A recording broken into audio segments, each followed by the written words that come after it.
Hey everyone, and welcome to the Ask Nicole weekly live stream. My name is Nicole, and I come to you live every week to talk about things related to marketing and business, mainly as it relates to small business owners, but sometimes stuff that's just generally of interest. You can find all of my videos wherever you're watching this now. Just scroll to the video tab or wherever you're seeing this. And if you want a more organized list, you can just go to the YouTube channel, and I do have things by playlist there. Now, today's topic, I'm honestly a little bit nervous about for a couple of reasons. First of all, I finally got approved for LinkedIn live streaming. It only took me like a year for them to approve me. And so this is live on LinkedIn for the first time, which means I don't have the 15-minute time limit anymore for the uploads. I promise I'm not going to go super long, but I might go a little bit longer than 15 minutes today. But today I wanted to talk about monetizing an audience. And it's kind of interesting, the fact that, most people want to do this. And I think I'm going to do a part 2 to this video next week. And I'm going to show how small businesses monetize their audiences while, running their own businesses. This is more about people like Dave Hollis, who seem to make a full-time living being influencers or, gurus of some sort. But I also want to use this opportunity to talk a little bit about monetization online in a more general way, the different ways people do it and all of that. Now, the reason this came about is that last week I had kind of a mini epiphany about how and why I thought Dave Hollis seemed to be very concerned with selling his newest book, which just came out a couple of weeks ago. He seems to have been posting a lot of things, like really wanting to sell the book. And I came to this epiphany about how his income streams worked, and I posted it to TikTok. So you know the rest of the story. I spent 3 minutes on a video that over 130,000 people now have watched. And it's growing. It's been shared a bunch of times. So I'm guessing it's actually been seen closer to 200,000 times. Now, I've been making videos. I've been writing blog posts. I've been writing social media posts for 15 years. And somehow this thing I spent 3 minutes on probably got more views than most of my work will get in its lifetime. So people are interested in Dave Hollis, and I'm interested in talking about monetization. I'm going to just combine the two here today. Now, a little bit of background, and I'm just going to say this, is that when we look at somebody like Dave Hollis, or sort of anybody who seems to make a really good living as an influencer, we see their houses, we see them traveling all the time. I think we need to keep some things in mind, in particular with Dave Hollis, but also we need to look at anybody that we admire like this and examine them closely. The first is that Dave Hollis, up until he joined Rachel at the Hollis Company 2 or 3 years ago, he was working as an executive mainly in film companies. And his last job was the head of distribution, global distribution for Disney. And he was making 7 figures by multiple interviews that I've read. So 7-figure salary. All right. So he quit, I think in 2019 or 2020, so that he could join Rachel at the Hollis Company. But keep in mind, for a decade, he's making an executive level salary. And at least part of that decade or so, he's making a 7-figure salary. Now, the other thing to keep in mind is that during the time that he joins Rachel at the Hollis Company, he releases his first book called Getting Out of Your Own Way, or something like that. It's something like that. But this book immediately becomes a New York Times bestseller. Is it because he's associated with Rachel? Is it because it's a business book and it hit at the right time? We don't know. But he has a New York Times bestselling novel. So this book that he released this past month is his second book. And what happens, obviously, if you're maybe a successful author and or you have a large platform, you typically get an advance to write a book. Now, I'm not going to pretend I know how much this advance was for, but I'm guessing it's in the 6 figures because I have found sources saying that even brand new authors might get an advance between, $5,000 and $50,000, depending on the size of their audience, depending on the subject matter of the book, like whether it's maybe a competitive field or not, and all of that. So keep in mind that if you had some Disney money and maybe you got a 6-figure advance, you have some money to be able to try things and make some decisions. So if you think that you're, I guess, not as successful as you could be, we need to keep in mind that these people who are successful or seem to make a full-time living as an influencer, that might not actually be the case. They might have money from somewhere else. So we're going to tell the story of Dave Hollis in kind of 3 acts. One is the act where he is married to Rachel Hollis. One is the last kind of year-ish after his divorce from Rachel Hollis. And one is the last month or so of things. And then we're going to look a little bit about kind of the general online principles behind these things. So the first thing is, so we have Dave and Rachel Hollis, right? They're married. Rachel has an event planning company and eventually starts the Hollis Company, where she's basically hosting her own events. And Dave Hollis joins it. And they are, married for years, like I think 16 years or something like that. And they announced their divorce in the spring of 2020. But up until then, they're like this power couple. And how they're making their money is obviously a variety of income streams, like most people who are in the sort of self-development type space. First of all, we have the fact that they're both now authors. So Rachel has now 3 books, but she released 2 during this time period. One called Girl Wash Your Face, which was the second, I think, highest selling book on Amazon for 2018. So just a very popular book. And then she also wrote a second book called Girl Stop Apologizing. And during this time, Dave releases his first book, I think in 2020 or early 2020, that, says, get out of your own way. And they, obviously probably got advances. They got money from book sales. And being a New York Times bestselling author has its perks. Maybe you're going to get some paid speaking gigs. Maybe you're going to, you're going to get some stuff like that going on. So all this to say, like Rachel speaks at some multi-level marketing conferences and gets, I think in at least one case, a 6-figure speaker fee. So, so they're leveraging kind of this book into some multiple income streams. Now, at their actual Hollis Company, which I think at one point had at least 50 employees, they're also hosting conferences. So they are hosting a marriage conference. Okay, yeah. And they're hosting a kind of women's empowerment kind of conferences. I think one of them is called Rise, and I think that's the women's conference. And I'm not sure what the marriage conference was called. I should have checked that before this broadcast. It's one of those things where you do a ton of research and you're like, I don't know what's going to come up during the broadcast. But point being is they're self-hosting conferences and charging fees for people to attend those conferences. Now, people were pretty annoyed when they got divorced, not because they got divorced. Like, I've gotten divorced. Lots of people get divorced. It was that they were kind of touting their marriage as this amazing thing that we could all aspire to.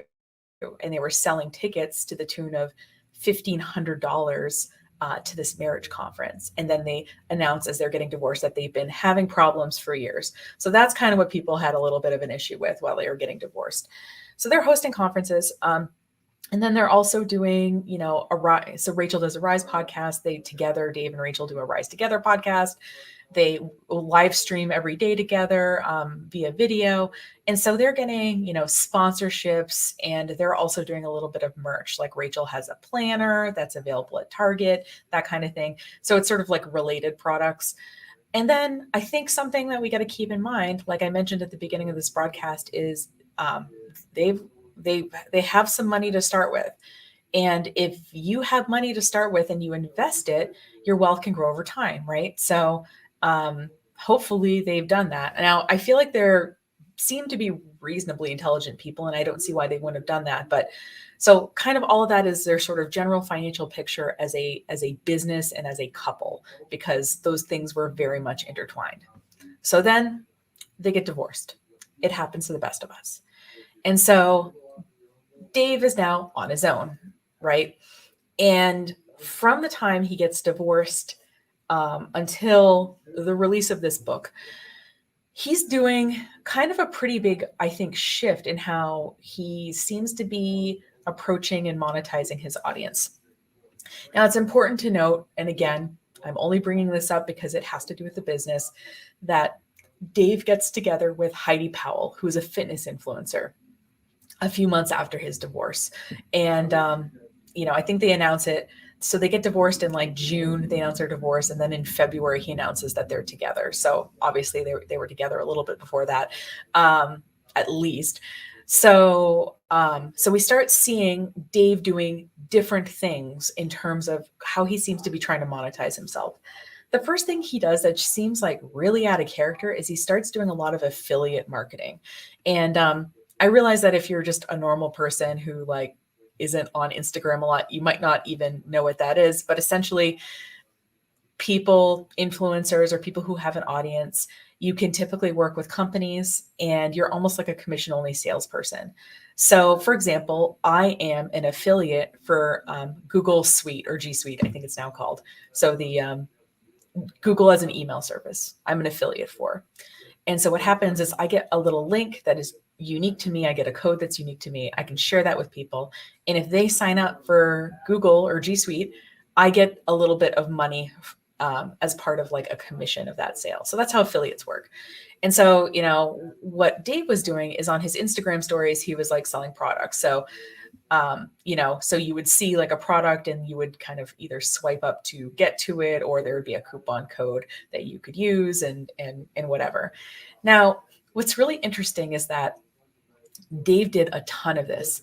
And I went to prepare for this broadcast. I was going to go to his Instagram account, and in the stories highlights, there was a section, it was like things I like or something like that, where he had all of these previously, and it wasn't there.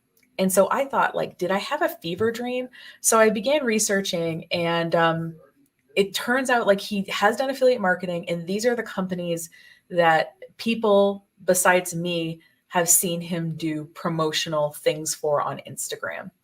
And so he's getting a pretty probably small commission. And, just to give you an idea of what that commission is like, I pulled up a couple of the companies that he was working with. So this is Chomps, which seems to be like a snack company. And if someone buys with your code, they get between 10 and 15% of the sale. Average order value is $50. So 10% of $50, $2.50. Yeah. So you're not going to build a lot of wealth doing this, but you can generate money if you're doing this for maybe a lot of products. So it looks like the Chomps partner program, it's like takes 2 minutes to apply. It's a like pretty straightforward. And other companies that I saw him working with, this one being an underwear company. So prepare yourself. Okay, I thought I successfully avoided seeing the underwear, but as you see below, it says, oh my God, there we go. Negotiable commission rates. And then, let me scroll down a little more. There we go. Stop showing me the gifts. Okay, negotiable commission rates apply now. So it looks like this particular program doesn't necessarily accept everybody, but anyway, it seems like they were promoting a lot of things. And again, I was very confused as I was preparing for this broadcast, like, why can't I find samples of this anywhere? And it's because they're all Instagram stories and they're not at all on Dave's website. Like there's no like list of like brands I like or anything like that on his website that I could find anyway. And I thought the whole thing was a fever dream until I saw that there was this archive post I found of somebody asking during a live stream, you went from being a top exec to advertising supplements and clothes on Instagram. So, I'm not the only person who was like, this seems like a weird shift. So there's nothing wrong with affiliate marketing, and there's nothing wrong with having that as part of your revenue stream. It just seemed to kind of come out of nowhere. And I think that's kind of what people were a little bit confused by.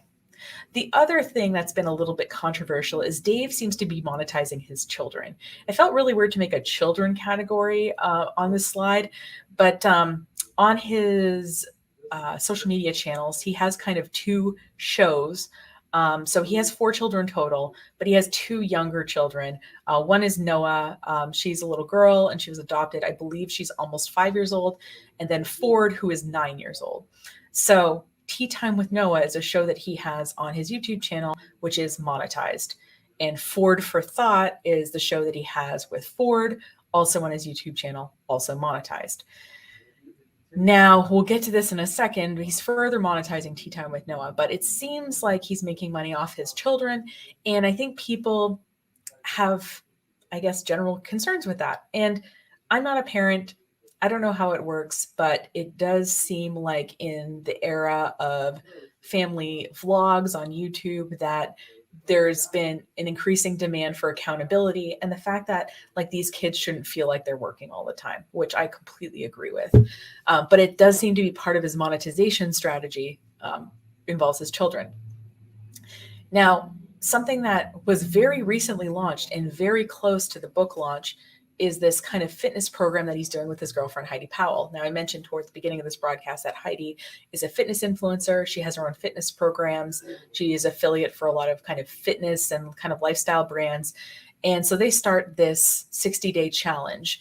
And I was trying to figure out when they started it. And I found this announcement on Facebook. It looks like this was from September. I'm guessing it started October 1st. Kind of would make sense that it would start at the beginning of a month if they were doing it for 60 days, about 2 months. So, so October 1st, they start this 60-day challenge. If you go to that website, it doesn't say anything about pricing. There's just like a place that you can put in your email if you want to hear about the next challenge. But I did find that it costs $297 at the base level. Okay, so like a 60-day challenge. So you paid this flat fee of $297 and you could access the fitness challenge. So I went ahead and I found the private group on Facebook, which I'm assuming is associated with the fitness challenge. And there's 821 members in it. Now, are all of those people paying? Maybe not. But the other thing is that $297 was the base price. So that means that some people were paying more. But a little bit of math, if we do a 60-day challenge, if we say that 800 of those people are paying $297, they're grossing a fair bit of money. Now, I'm not including how much it cost for the videographer to do the professional videos, or, obviously taxes have to come out of here, and probably Dave and Heidi are splitting the take. But point being is that for 60 days, even the net probably is not a terrible amount of money. It's an amount of money I think probably most of us can live with. But the fitness challenge, again, seems to come out of nowhere, because it's not like before this Dave was really talking about fitness. It's not like he seems to be a fitness coach. I mean, Heidi obviously is. And so it just, again, seemed random. So especially when you compare it with the sort of pre-divorce stuff. And then obviously hopefully he still has money, and he's maybe making money off some investments. Maybe he's living on some of the interest off of those investments. I don't really know. That is all speculation. I'm just saying that these are the ways he seemed to be monetizing up until October. Now, he did mention the book was coming out a few times. Like, it's not like we didn't see it coming. Little Hollis joke there. But the book is released in October. Okay, so Dave releases his book, Built Through Courage, in October. And so now, if we go and look at Dave Hollis right now, we see that he has released his second book, and he's really pushing book sales pretty hard. And he's kind of teased that this book is coming out, the Tea Time with Noah. And the way that it's titled, it seems like it could be a series of children's books, like maybe like Tea Time with Noah, like, this adventure and that adventure. But, and I didn't know. Anyway, so there is that. And obviously, he really wants this second book to be a New York Times bestselling book, because I'm guessing that, he probably has money to live off of and probably doesn't desperately need the book sales, but more he needs is probably what the book sales represent. So if he gets a second New York Times bestselling novel, he'll be open for more book contracts, maybe even a better advance. The speaking gigs, kind of all the stuff that comes along with being a best-selling author, is something that he can access if this book is successful. So I think that's probably one of the reasons that he's kind of pushing this thing pretty hard. And besides that, he's kind of continuing to monetize his children. And then the other super random thing that's happening right now is that he has a movie coming out. It's the same title as the book, and it seems to be sort of a documentary theme. And he's selling tickets to this movie across theaters. Now, I think the reason he's doing this is because Rachel did something like this when they were together. She had a documentary kind of style movie that I think was released in theaters called Made for More. I think you can still find it on Amazon in the video section there if you want to watch it. But basically it's like a sort of a self-funded documentary. So I don't know, like a really long commercial, but like with some storytelling. So I think that Dave wanted that for himself because Rachel had it. So, and again, the investments continue. So all this to say is that I think the reason that people are confused and why Dave is very frustrated that people aren't doing the things he's expecting them to do is that he's really shifted kind of how he makes his money over time. So what I wanted to do is kind of combine something a little bit more general into a slide, which is here we can think of this as a sort of pie chart. And in this example, the pie chart is just divided into obviously equal pieces, but for most people, this they're going to be different sizes. But the first place, right? So this is like money coming into your company. And the first thing we have to acknowledge is that there is potentially a self contribution of money coming into a company. Maybe there's other businesses, investments, savings, so sometimes you are putting kind of money into your business and no one's paying you. So for example, I'm guessing that the documentary, right, is not something, I don't think, a movie company approached Dave to do a documentary. I think Dave is like, I'm going to make this documentary and monetize that. So that is something that he is paying for. I don't think anyone is paying him to do that. So that is one place that a business can get money is like, and sometimes you got to put money into your business. Like, honestly, I've definitely had to do it several times in the lifetime of my business. And we just have to acknowledge that it's happening. Otherwise, we're not looking at a complete picture. The second place that people get money from is, and I'm calling this companies. Now, you might wonder looking at this, well, what's the difference between companies and clients? So what I say is a company will say, hey, can you promote our thing to your audience? Whereas a client will say, hey, I really like what you're doing. Can you come over here and do it for us? So in one case, in the company's case, you're using your own platform. And in the client's case, you're building it on their platform. So you can work with companies in a variety of ways. One is paid ads. So for example, just as a little experiment, I added ads to my website, not all the blog posts, but some of them, just to kind of see what kind of revenue I could make. So be prepared to be very impressed. That's right. I made $10, or I could round that up to 11. So I don't make a ton of money in ad revenue, and this is just Google AdSense. If I got more traffic, I could get on a better ad network. But essentially in ad revenue, in terms of traffic to my website right now, I make enough money to maybe buy myself lunch once a month. Certainly not enough to live off of. Now, if I start getting more traffic, then that ad revenue becomes more interesting. And more importantly, I can approach certain ad networks once I have over a certain amount of traffic. Is it something I'm concentrating on? No. Was it just a light experiment so that if I ever talked about something like this, I could use myself as an example? Yes. So, they'll kind of so usually paid ads are kind of a lower amount of money, but where the more lucrative stuff lies is with kind of sponsorships and partnerships. So if you follow any kind of Instagram influencer, you probably have noticed that they have a partnership or a sponsorship with some of the companies that they work with. Now, part of that is that if I am putting something on my network that I'm endorsing and I'm being paid to do so, I have to disclose that I'm doing that.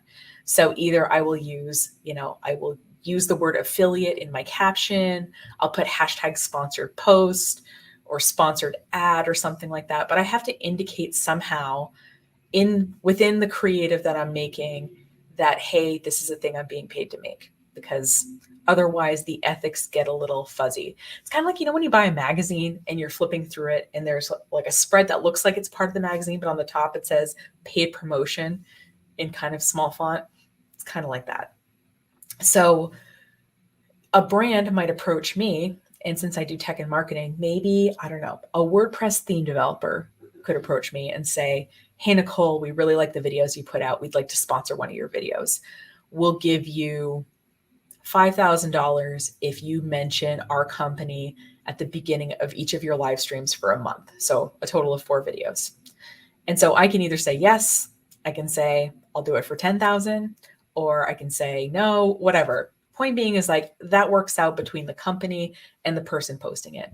But people, like companies, realize that it's in their best interest to get in front of other audiences, and rather than paying, I don't know, for an ad to show up and hoping you click on it, paying someone to say something nice about you is a little bit more authentic and maybe a little bit more effective.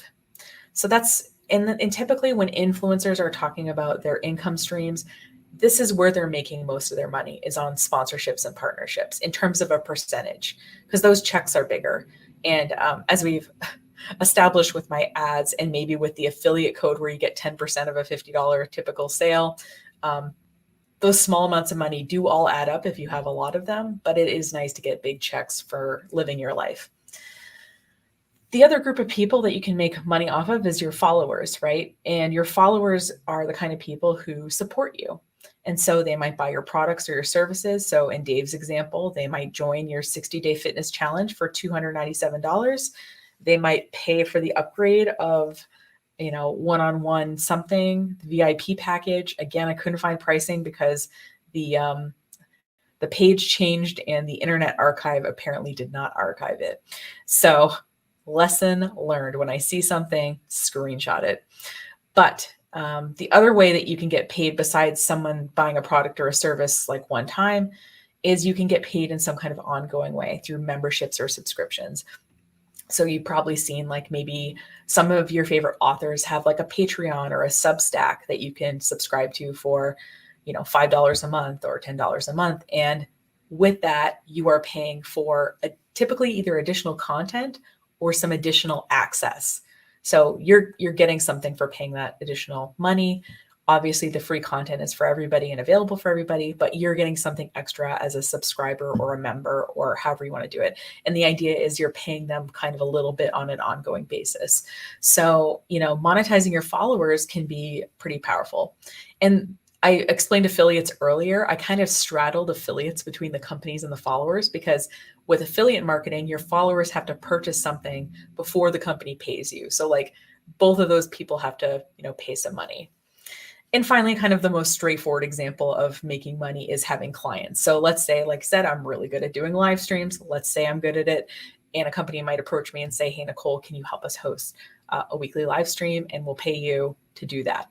Now, I'm not doing that on my own channels. I'm doing it on their channels for them. I'm taking my expertise and I'm applying it to their particular program. So, as I said, this is an equal pie chart, but for most people, it is more weighted. So in my case, client work makes up a bulk of my revenue. And I do have money coming in from other places, right? So I'm sort of self-funding in a certain way from via the other companies that I own. But I'm also getting, I'm getting that sweet AdSense money. Just kidding. But, I might occasionally get paid some kind of payout for, for doing something like that. But it's not a huge part of my income. In any case, it's if we look at this, like, this is, I would say, pretty accurate. Whereas for more of an influencer, the sort of companies tab, this yellow piece of the pie here. Oops, apparently I can't click. This yellow piece of the pie might be their biggest income thing. And I don't know what Dave's pie chart would look like, but, looking at kind of how he's seems to be making money, like I said, unless you're doing affiliate marketing in a real and strategic way, you're not really going to make the kind of income you can live off of. And, there's book sales and book advances. Again, I can't speculate. I did look at one of those sketchy "how much is this person worth" websites, and they put Dave Hollis's network at 1.5 million. That seems a little low to me. I feel like if I was making a 6-figure or 7-figure salary for a few years, I would have, did some investments and maybe had made that into more money. But point being is that it's really important to understand what your own pie chart looks like, where your money is coming from. So if we look at mine, obviously I'm going to spend more time doing client work because that's where most of my money is coming from. And it's a way to get paid a little bit more immediately. Some of this other stuff does take time to work. If you're monetizing, your YouTube channel, you need to build up a certain, like 1,000 subscribers and have 4,000, I think, watch hours before you can even monetize your YouTube channel and, start selling, merch and start selling memberships and things like that off of YouTube. So there's a certain amount of free work you have to do. And during that period, you have to have money coming from somewhere, whether it's paying clients or you're self-funding or something like that. So if you're going to change the way that you're making income and your audience doesn't immediately get it, you can't be frustrated with the results. And that's kind of what I think happened with Dave Hollis in the last week. And, I hope that, I don't know, he seems like he has this image he wants to portray, but it's a little bit unclear, kind of, if you look at his website versus his Instagram, kind of where the money is coming from. And I think that's part of what people are kind of confused and maybe a little bit fascinated by.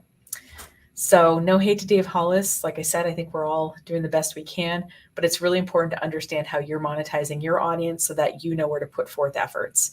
And that's all I got for today. So thanks so much for watching. Again, my name is Nicole. If you like what you're seeing, just like or subscribe or follow, whatever the button says wherever you're watching this, and you'll see me go live. And next week, I'm going to talk about how I see small businesses monetizing an online audience. I've got an appliance repair person, and I've got some other ideas too. So this person, for example, runs a full-time appliance repair thing, but he also makes content on the side, and that I think is part of his income stream. So we're going to take a look at how small business owners do this. So, because it's not just an influencer thing. And I also don't want to give influencers a bad name. Not all influencers, a lot of them approach their work very ethically. They are passionate about marketing. They're passionate about bringing good products to their audience. And I think the word influencer was added to the dictionary, I think in 2019. So it's like a pretty new concept, but I think it's one we're going to be seeing more of. And if you're following your favorite guru and wondering how they're affording that amazing in-ground pool or their go-kart track behind their house, just understand that just because they're talking about certain things does not mean that's where the money is coming from. And that's not a bad thing. It's just something to keep in mind. So thanks again for watching. I'll see you next week and have a great rest of your day. Take care.